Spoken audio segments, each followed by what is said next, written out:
Hiya, it's John Kenny here. All right, this is going to be a bit more of a quickie, I think. But I've had this thing that I've been thinking about for quite a long time to do with the village of Cawood. Okay, I've talked about Cawood before. It's a little village on the River Ouse. And we know that one time in the centre of the village, there was a palace. I call it a palace, okay? It was the palace of the Archbishops of York, a very, very grand palace. Now, actually, all the people who live in Cawood all call it the castle. And in fact, there's no sign of the castle until you look more closely. You can see a few of the outer wall down near the river. That's all we can see. So, how do we know there's a castle there? Well, there was a building there. It's been removed in the 1980s and replaced by houses. So we don't know much about it. No archaeology was done on the site of the palace. We've done archaeology in the garth around it. So there's behind the palace, there was a huge garth area where people were. There was partly garden and partly a working area where they were probably making roof tiles and shaping stone and things like that. A really busy place. It was the centre, if you like, of a lot of activity that was creating money for the Archbishops of York. Hugely important people in medieval society. And I kept wondering, all right, then what did this palace look like? What did this castle look like? It clearly looked enough like a castle for everyone to call it a castle. Why do I call it a palace then?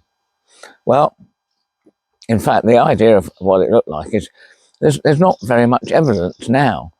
But what we do have is a couple of etchings, a couple of engravings, which I'll pop up just up here. And those engravings give us an idea of what it looked like in ruin, because it went into ruin after the after the 1600s, and so it just sat there as a ruin for many, many years until it was deliberately taken down and dismantled. So we've got a bit of an idea what it looked like. And these engravings look quite like a castle, I suppose.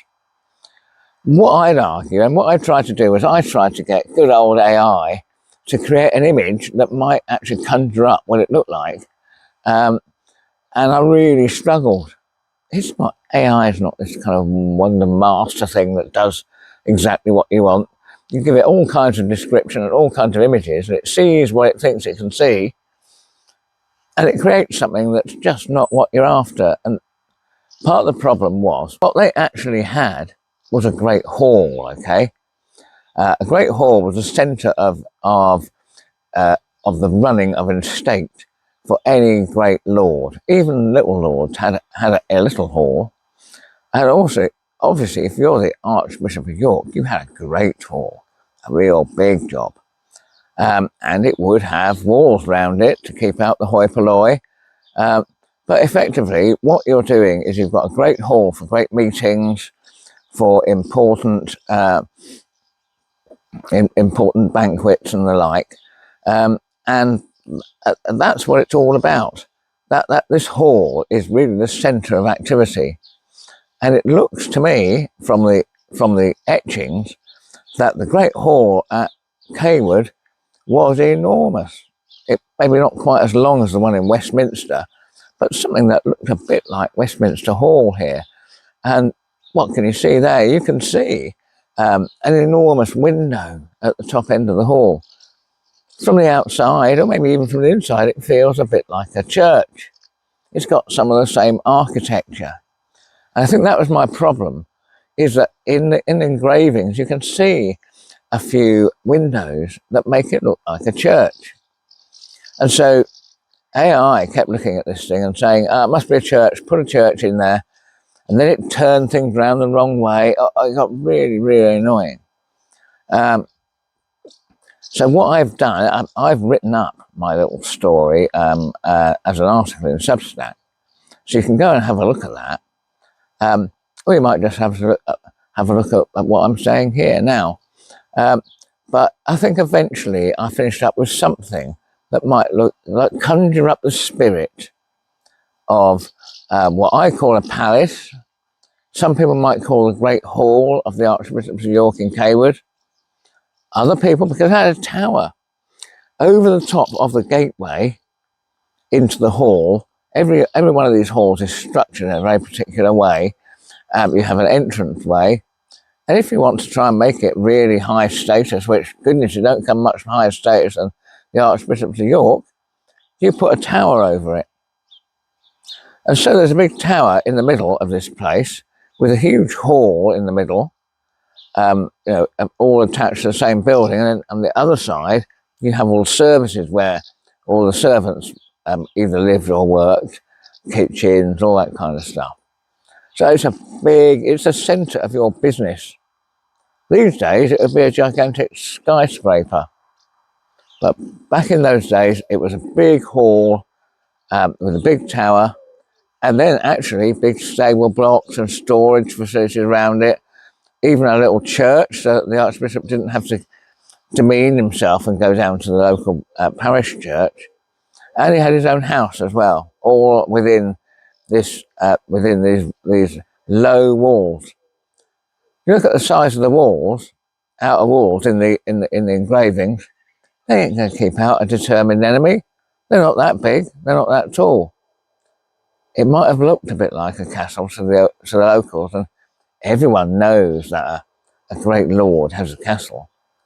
But an archbishop doesn't necessarily have a proper castle in the same way as, say, Helmsley Castle was. This is a home as well, and a great meeting place. So just have another look at what I managed to get out of AI. I'm sure down the line other people would get much better at this than me. It's just a start of trying to use AI to do things. The good thing is it'll do it quickly. You don't have to spend months doing a painting and then decide it's wrong. At least you can knock out different versions very, very quickly, even if they all don't look quite right. It moves you forward in short time, and it at least conjures up the spirit. And then you might use what you've conjured up to then ask a painter to see if they could generate something that's a little bit more pleasing on the eye. So have a little look, see what you think. Great to see you, and I'll see you again next week. One more thing.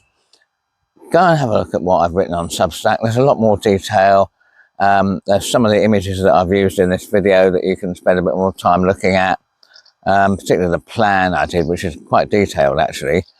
It might not be right, but it's worth having a little look at. So have a look at my article on Substack. I've posted the URL for you to have a look at it down below. It publishes on a Sunday morning, so most of you will be seeing this after it's been published. Have a little look. If you really enjoy it, you can subscribe to the actual Substack. Or if you like, prefer to watch video, then subscribe to this YouTube channel instead. Thanks ever so much. See you guys.